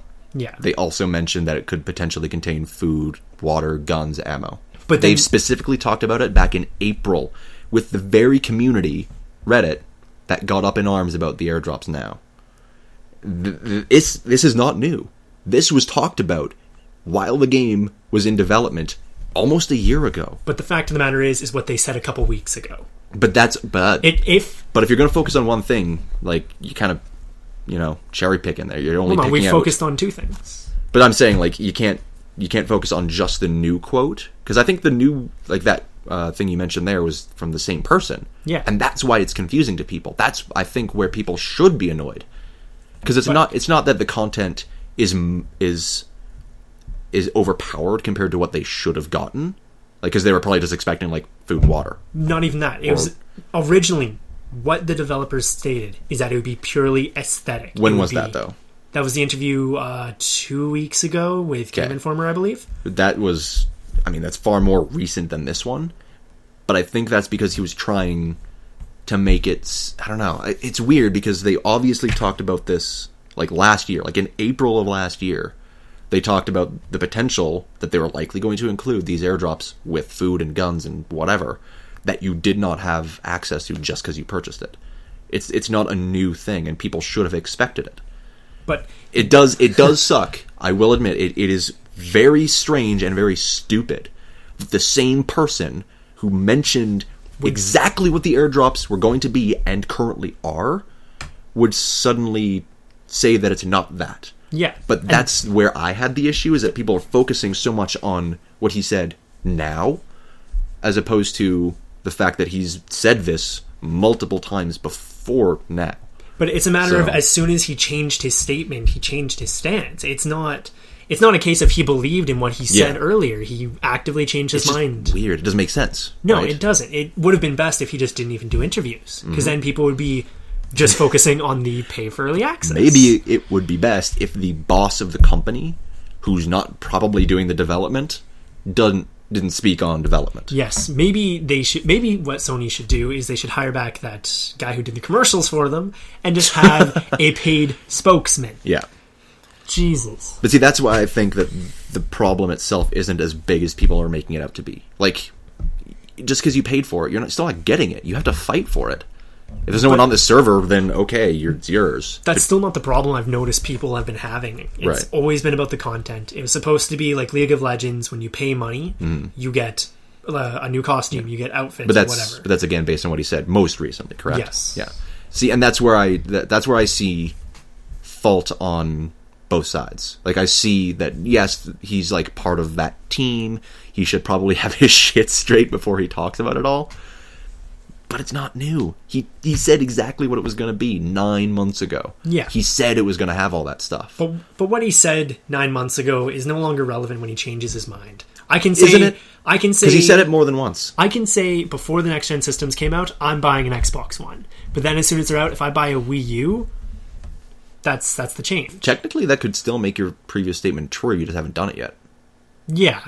But are they going to change their mind? So that just means that his most recent statement is the false one.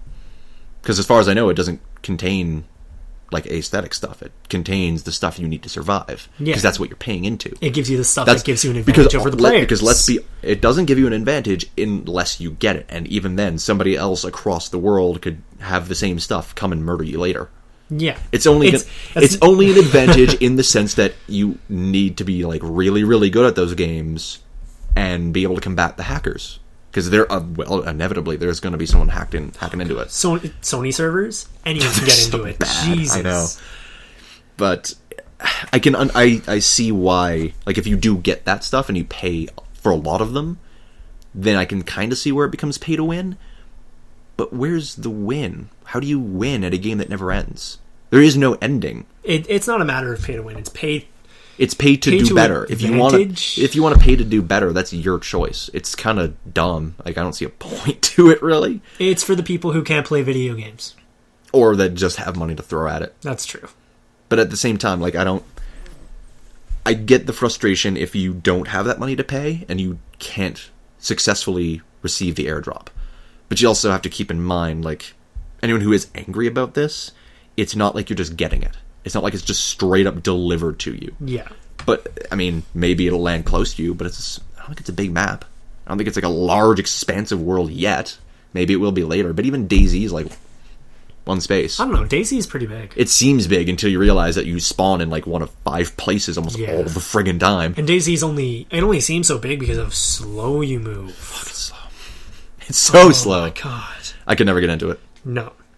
I mean, I'm not planning on really playing any of these. Maybe I'll try it when it comes out like properly and it's free, and I'll see what it's like then. But I've watched some gameplay. It looks better than DayZ was when it first came out. I don't know what DayZ's like now, so I can't really speak on the current state of it. I don't know. I don't feel like it's worth being angry over something that was talked about almost a year ago, and then be surprised when the person who's probably got the most to lose, like the boss of the company, sure, he's like not doing any of the work, but I mean, now his ass is on the line. Yeah, well, like, obviously, because he's the only public figure speaking on the game. If his statement is now being criticized currently, like it's going to be him getting that flack. To be fair, at this point, whatever he does, yeah, his statement has lost credibility. Yeah. Like, he has lost credibility for him and Sony Online Entertainment. But has it lost credibility because people are overreacting to something that he just, for some reason, spoke differently on? Or is he losing credibility because he changed that mindset? Or not because he changed his mindset, but because he said something that changed the mindset of the players? He lost credibility because he's been fence hopping on what the stance was on the probably the most important part of the game in regards to when a game's free to play. And much like in, say, politics, people don't like fence jumpers. Yeah. They like you to stick to one thing that you say. So I think that like the whole thing could have been completely avoided if this interview up. you talked about just didn't happen. Yes. Or if he had just said the same thing, like there will be airdrops that you can pay for, but you're not just getting this stuff. Yeah. It would have been better. I'd like to know why that changed, like why those statements were so different, because it's very clear that the original intention from the development team, because apparently he's like speaking with the dev team all the time. I guess so. The original intent was to have this stuff, have useful items, not just like clothing or whatever, because fucking who cares about the clothing unless it's armor? What does it matter? You're in a zombie. That's the one thing. Hardly any fucking zombies. Yeah, I saw. It's like other players. Jeez. Although the player interactions are actually possible, the controls aren't complete garbage. And it doesn't look like you're jumping around every time you take a step. Yeah. Oh, jeez. I don't know. Like, I don't know. I feel like it's getting a lot more flack than it probably deserves. I think the person speaking on it is the problem. It's not the game. But so many people are so quick to anger on stuff like that. It's the internet. It's the same thing with hatred. Like, people are so immediately angry at something existing in a state that they find unwanted that they just stop at that. They don't necessarily think of all of this extra stuff. Yeah. They don't look into, they're not me. They don't look into the past of the ESRB and what they've done before. Welcome to the internet. People are quick to anger and hard to please. Yeah, I expect that from people in general, but it's much more prominent on the internet where anonymity exists. Yeah. Anyway, fun fact about Sony that I learned a couple days ago. They make the majority of their national revenue from life insurance. Weird. Yeah, they have a life insurance firm in Japan, and they make a lot of money from that, more so than video games and electronics. That's weird. Yeah. Huh. Anyway. Is there... I think that's about it. I know that today that Windows 10 event is going on. I think the only relevant thing for us is going to be that the new OS is coming. I've heard it's going to be free. It'll be a free update for like a year or something. If you have 7, 8.1 or 8.1 Windows Phone. Yes. Which I still cool, because pretty much XP's dead now. Like, they stopped supporting it. The only other relevant bit I think is going to be the Fable stuff they showed off. But we haven't looked into that too much We'll have to yet. check up on that later. That'll come up next week. I believe PAX is this weekend. That it is. We'll have a lot to talk about. I've heard Microsoft is going to be revealing stuff. I don't know what, but they've said to pay attention. So I'll pay attention eventually. And that's it. I think that's about it. Yeah. So alrighty, well, do this again next week. Yeah, thanks for listening, everyone. We're the 8-Bit Canucks. Same Canadian time, same Canadian channel. Jesus. I'm Rob. I'm Axel. And you can find all of our stuff on iTunes. We're on Twitter. You can check it all in the link. Thanks for listening. See you later. Bye. Bye.